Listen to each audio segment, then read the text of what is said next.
कहानी के शुरुआत में हमें रास्ते में जाते हुए दो बसेस को दिखाया जाता है। उस बस में बहुत सारी फीमेल स्टूडेंट्स होती हैं, जो वे सभी अपने क्लास के लिए जा रही होती हैं। उन्हीं में से एक का नाम मित्सुको था, जो दिखने में काफी प्यारी थी। वो अपनी नोट्स बुक में कुछ लिख रही होती है। तब उसकी फ्रेंड्स उससे कहने लगती हैं कि क्या तुम हर वक्त लिखती रहती हो? क्या मिलेगा इस तरह की नोट्स बनाने से? यहाँ देखो सभी लोग एंजॉय कर रहे हैं, तुम भी क्यों नहीं करती? ये कहकर उसकी फ्रेंड उसकी नोटबुक को छीन लेती है और उसका पेन नीचे गिर जाता है और वो अपना पेन उठाने के लिए जैसे ही झुकती है, तभी हम देखते हैं कि उस समय कोई चीज बहुत तेजी से आती है और उस लड़कियों के साथ उन दोनों बसेस को आधे पर से ही काट देती है, जिसकी वजह से सारी की सारी लड़कियां दो हिस्सों में कट जाती हैं। इसी के साथ जैसे ही मित्सुको ऊपर उठती है, तब यह देखकर काफी हैरान हो जाती है कि यह क्या हो गया। अब क्योंकि वो नीचे पेन लेने के लिए झुकी थी, इसीलिए बच गई थी। यह देखकर बहुत ज्यादा डर जाती है और बस से उतरकर भागने लगती है। यहाँ पर हमें पता चलता है कि इन सभी को काटने वाली चीज कुछ और नहीं बल्कि हवा ही थी, जो सभी को काट रही थी। यह हवा अब मित्सुको के पीछे भी पड़ जाती है। यह देखते हुए मित्सुको चिल्लाते हुए काफी तेजी से भागने लगती है। भागते समय उसे आगे 4 लड़कियां और भी दिखाई देती हैं और वो उन्हें झुकने के लिए कहती हैं, लेकिन काफी देर हो चुकी थी। वो हवा उन्हें भी आधे पर से काट कर चली जाती है। लेकिन उनमें से मित्सुको एक लड़की को बचा लिया था कि तभी इन्हें कुछ साइकिलिंग करते हुए लड़कियां नजर आती हैं, जो कहीं पर जा रही थीं। उन्हें भी ये बचाने की कोशिश करती हैं, लेकिन वो हवा उनके साथ भी वही करता है जो अभी इनके दोस्तों के साथ हुआ। और इसी दौरान वो लड़की भी मारी जाती है, जिसे अभी उस अदृश्य चीज से बचाया था। अब वो यह देखकर काफी डर जाती है और वो इधर उधर भागने लगती है। आगे हम देखते हैं कि मित्सुको जब एक नदी के पास जाती है, तो वो यह देखकर हैरान हो जाती है कि उस नदी में भी पहले से बहुत सारी डेड बॉडीज पड़े हुए थे, जिसने हवा ने यानी उस अदृश्य चीज ने काट दिया था। वहाँ से वो एक डेड बॉडी के कपड़े लेकर चेंज कर लेती है। अगले सीन में हम देखते हैं कि मित्सुको चलते चलते एक स्कूल में पहुँच चुकी है, जहाँ पर और भी बहुत सारी फीमेल स्टूडेंट्स थीं। उनका यूनिफॉर्म मित्सुको के यूनिफॉर्म से काफी डिफरेंट था। यानी यह भी था कि वो तो उनके स्कूल के स्टूडेंट तो नहीं थी कि तभी एक लड़की मित्सुको के पास आती है और उससे कहने लगती है कि तुम कैसी हो। दरअसल देखा जाए तो वो लड़की उसकी बेस्ट फ्रेंड थी, लेकिन मित्सुको उससे पूछती है कि क्या तुम सच में मेरी बेस्ट फ्रेंड हो, क्योंकि उसे कुछ भी समझ में नहीं आ रहा था कि उसके साथ हो क्या रहा है। वो काफी सदमे में थी। यहाँ पर हम यह भी जान पाते हैं कि मित्सुको और उसकी बेस्ट फ्रेंड काफी ज्यादा एक दूसरे को प्यार करती हैं कि तभी वहीं पर तेज हवा चलती है और मित्सुको डर कर बिल्डिंग के अंदर चली जाती है। उसकी बेस्ट फ्रेंड को कुछ भी समझ में नहीं आ रहा था कि ये हो क्या रहा है। वो मित्सुको से पूछने लगती है कि तुम इतना ज्यादा कांप क्यों रही हो और इतना ज्यादा डरी क्यों हो, तुम्हें हो क्या गया है। तब मित्सुको अपने बेस्ट फ्रेंड को सब कुछ बता देती है कि किस तरह से एक हवा का झोंका आया और उसके स्कूल के सभी स्टूडेंट्स को काट कर चली गई। यह सुनकर उसकी दोस्त उसे विंडो के पास ले जाकर उसकी हाथ बाहर निकाल कर कहने लगती है कि ये देखो, ये बस हवा है और कुछ नहीं। यहाँ पर मित्सुको के दिल को कुछ शांति मिलती है और इसे लगने लगता है कि शायद ये मेरा ख्वाब ही हो सकता है। जिसके बाद मित्सुको का बेस्ट फ्रेंड अपने 2 और दोस्तों को लेती है और क्लास को बंद करने का प्लान बनाती है। जैसे ही ये चारों क्लास के बाहर जाने के लिए निकलने ही वाली होती हैं कि तभी वहाँ पर उनकी टीचर आ जाती हैं और उन्हें देख लेती हैं, लेकिन वो चारों वहाँ से भाग जाती हैं। वे चारों भागते भागते एक लेक पर आ जाती हैं। वहाँ पर मित्सुको की बेस्ट फ्रेंड अपने दोनों दोस्तों को भी उसके ख्वाब के बारे में बताती है। तभी उनमें से एक लड़की कहती है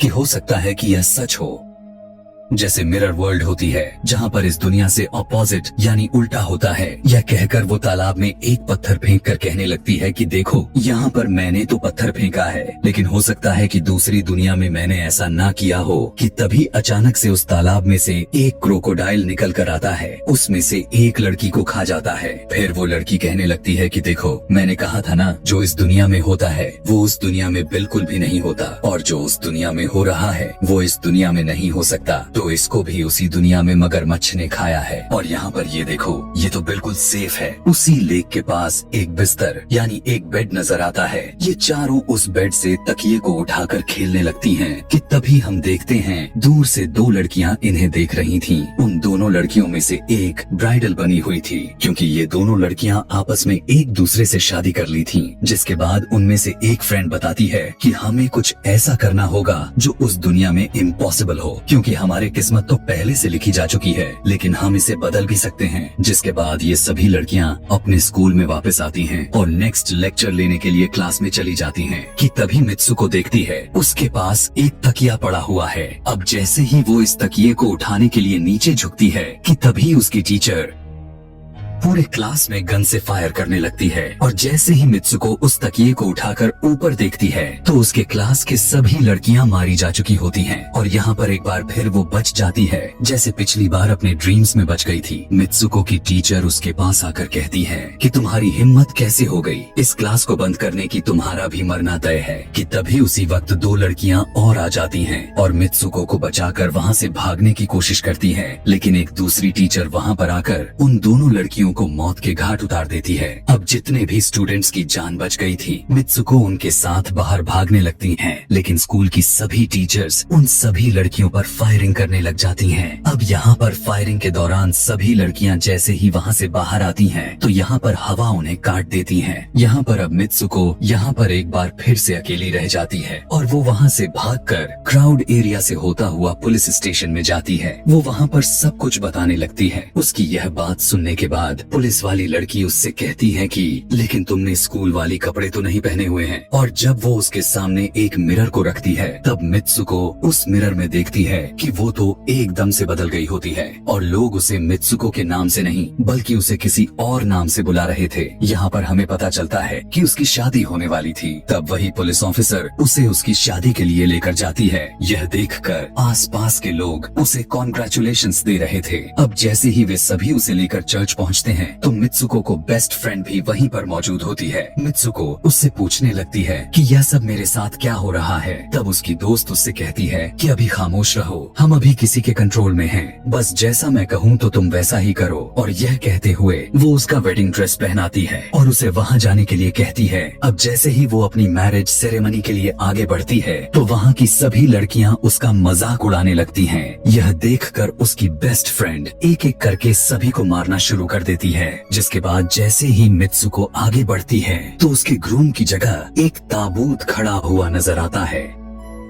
उस ताबूत को खोले जाने पर एक बड़ा पिग बाहर निकल कर आता है। मित्सुको उसे देखकर काफी ज्यादा डरने लगती है और एक टूटी हुई बोतल से उस पर अटैक कर देती है। जिसके बाद मित्सुको और उसकी बेस्ट फ्रेंड चर्च से भागते हुए बाहर आ जाती हैं। यहाँ गेट पर भी दो लड़कियाँ इन्हें रोकने की कोशिश करती हैं, लेकिन मित्सुको की बेस्ट फ्रेंड इन्हें मारकर वहाँ से भाग जाते हैं। उधर मित्सुको दूसरी तरफ भाग रही थी क्योंकि अब उसे लगने लगा था कि उसके साथ कुछ ज्यादा ही गलत हो रहा है। आगे जाने पर एक और मिरर में खुद को देखती है तो वो एक बार फिर से खुद को बदला हुआ पाती है। अब जिस जगह पर मित्सुको थी वहीं पर रेस हो रही थी कि तभी उसके पास कुछ लड़कियां आकर उससे कहने लगती हैं कि तुम तो बहुत अच्छी रेसर हो, खड़ी क्यों हो, भाग क्यों नहीं रही। और जब वो भागना स्टार्ट करती है तब वो खुद में काफी एनर्जी फील करने लगती है। जिसके बाद मित्सुको रेस जीतने की पूरी कोशिश करने लगती है। भागते समय उसे अपने डेड फ्रेंड्स भी नजर आती हैं जो कुछ वक्त पहले उसके स्कूल में मारी जा चुकी थी। कि तभी उसी वक्त उसकी बेस्ट फ्रेंड भी आ जाती है। तभी ये दोनों नोटिस करती हैं कि वही पिग और वो औरतें जिन्होंने इनको चर्च में रोक रही थीं, वो सभी इन्हीं के तरफ आ रही थीं।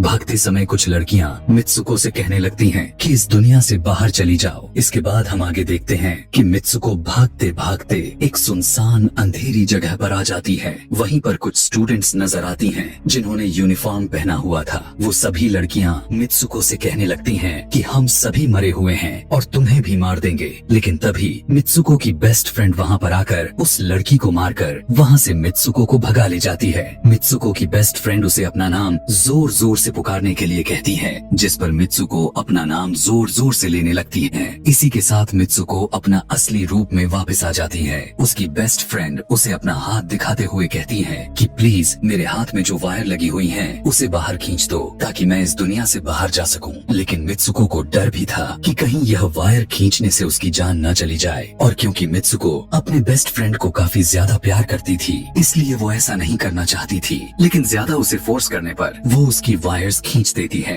वायर खींचते ही उसकी बेस्ट फ्रेंड की बॉडी दो हिस्सों में बट जाती है और तभी उसी वक्त उसे एक गेट नजर आती है। उस दरवाजे से बाहर आने पर वो देखती है कि अब वो आदमियों की दुनिया में आ चुकी है। वहीं पर उसके पोस्टर्स भी लगे हुए थे। जिस पोस्टर को कुछ लड़के देख रहे थे तभी एक लड़का मित्सुको के पास आकर कहता है कि तुम फ्यूचर में हो। इस बात को सुनते ही वो बेहोश हो जाती है। कुछ टाइम के बाद जब उसे होश आता है तब वो आगे बढ़ती है। तब वो देखती है कि एक बूढ़ा आदमी गेम खेल रहा होता है और उसी गेम में मित्सुको वही कैरेक्टर नजर आती है जो अभी बनी हुई है। मित्सुको को देखते ही बूढ़ा आदमी कहने लगता है कि मैंने ही इस गेम को बनाया है और मैं ही हूँ जो तुम लोगों को कंट्रोल कर रहा हूँ। तुम तो बहुत पहले मारी जा चुकी थी, लेकिन मैंने तुम्हारा डीएनए लेकर तुम्हें फिर से बनाया। मित्सुको को जब यह बात सुनकर उसे पता चल जाता है कि यह एक गेम है तो उसे लगता है कि शायद मैं अभी भी अपने दुनिया में जा सकती हूँ। कि तभी उसी समय एक आदमी आता है और मित्सुको को अपने पास बुलाने लगता है। तब वो बूढ़ा आदमी मित्सुको से उसकी आखिरी लेवल को कंप्लीट करने के लिए कहता है। वो आगे बढ़ने लगती है कि तभी मित्सुको को अपने दोस्त की कही हुई बात याद आ जाती है कि अगर हम इस दुनिया में कुछ ऐसा करेंगे जो दूसरी दुनिया में इम्पॉसिबल हो तो तुम इस गेम से बाहर आ जाओगी। और इसी के साथ वो इस आदमी का गला दबा देती है और कहने लगती है बस करो हमारे साथ खेलना। यह कहकर मित्सुको उस बूढ़े आदमी की छड़ी को उठाकर अपने पेट में घुसा देती है, जिस वजह से उसकी मौत हो जाती है। और यहाँ पर हम देखते हैं कि बूढ़ा आदमी यह सोच भी नहीं सकता था कि मित्सुको ऐसा कुछ कर सकती थी और इसी के साथ उसकी डेस्टिनी पूरी तरह से चेंज हो जाती है। वो इस दुनिया में यानी गेम में तो मर चुकी थी, लेकिन असली दुनिया में वो अभी भी जिंदा थी। आगे हमें ये भी दिखाया जाता है कि मित्सुको के बाकी के कैरेक्टर्स भी किसी न किसी वजह से अपने आप को मार लेते हैं और अब वे सभी गेम का पार्ट नहीं थे। अगले सीन में हमें मित्सुको को बर्फीले जगह पर लेटा हुआ दिखाया जाता है और अब वो अपने रियल वर्ल्ड में आ चुकी थी। और इसी के साथ यह दिमाग घुमा देने वाली कहानी यहीं पर खत्म हो जाती है। आगे और भी ऐसे ही एक्सप्लेनेशन मूवीज देखने के लिए कमेंट में नेक्स्ट लिखना ना भूलें। Thanks for watching.